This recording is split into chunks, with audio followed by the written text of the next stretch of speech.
Hi folks, this is all the fruit. I'm in the beautiful city of Heidelberg in Germany and I'm wondering what to forage. Well, those who watch my channel know that I'm a dedicated urban and countryside and jungle forager, and wherever I go I try to find as much stuff to eat as possible. And of course, most of all, I like foraging for fruit.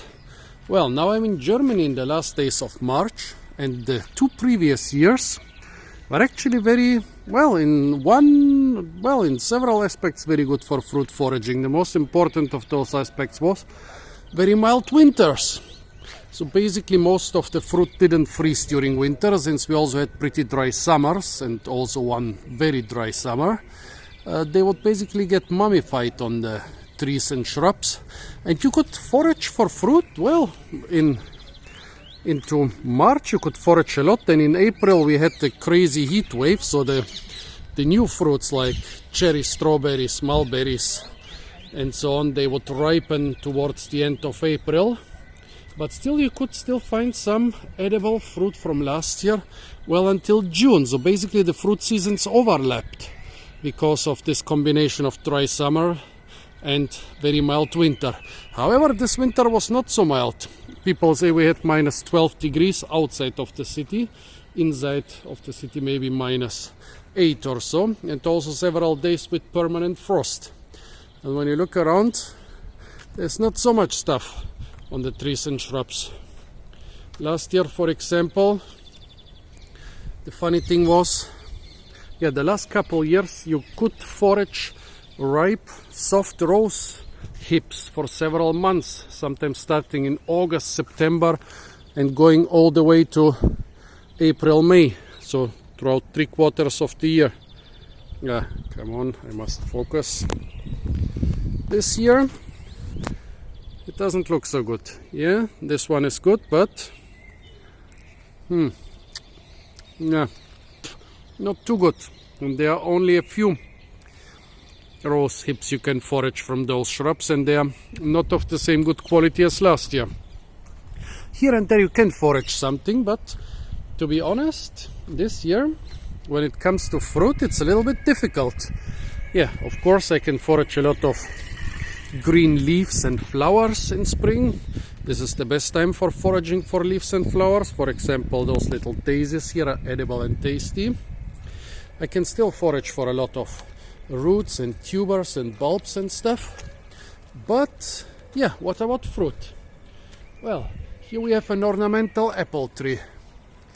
During last 2 years, if you remember, I made several videos in spring when the apple trees were still hanging full of fruit, especially ornamental apple trees.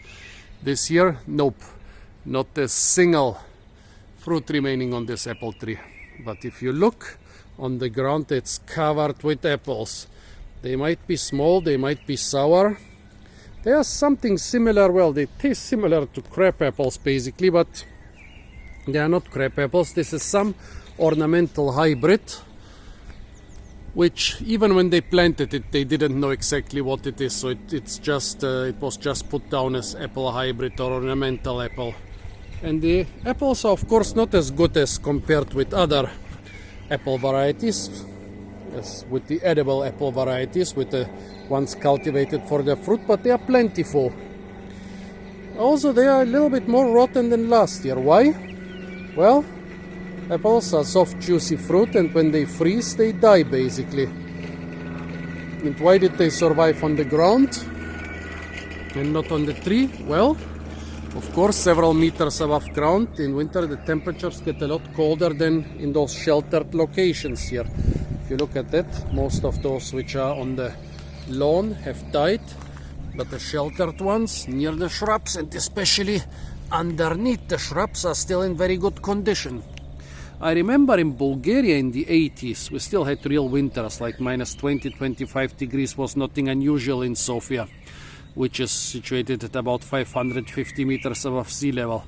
And they basically never ever found apples in spring on the trees. But I remember on a couple rare occasions I found single edible apples in spring basically buried in the ground.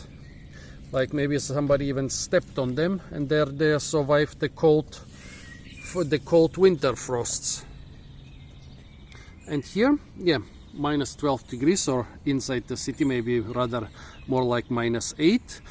They are apparently not too hard to survive for those apples. Look at that. The ones which were in the dry and sheltered location underneath this laurel cherry, they look perfectly good and edible. Let's try them.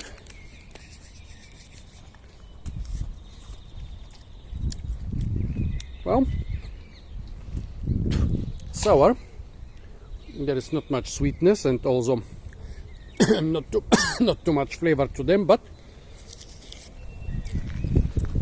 at least there is something you can harvest and forage in sensible amounts.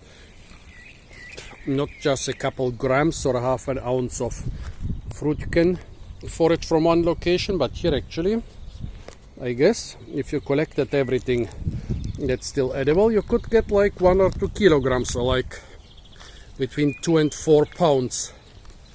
Yeah, a lot of the apples rotted. I guess a lot of the rotten ones first froze and then rotted, but still, yeah, unlike in the 2 extremely mild previous years, this is actually the only stuff really worth foraging in huge amounts. The only fruit really worth foraging in huge amounts I found this year. Of course, here you could forage also the burlik, which is a very tasty wild garlic species. But yeah, finally I found something. And finally we're gonna eat tonight. Nice, tasty, sour, ornamental apples. Yummy. So folks, this was one of the few things you can forage in this after this quite harsh winter in Germany in sufficient amounts. So if you are a fruit forager in this spring, look on the ground. Apart from that, stay tuned for a lot more fruit videos from the beautiful city of Heidelberg. And don't forget to like, share, comment and subscribe.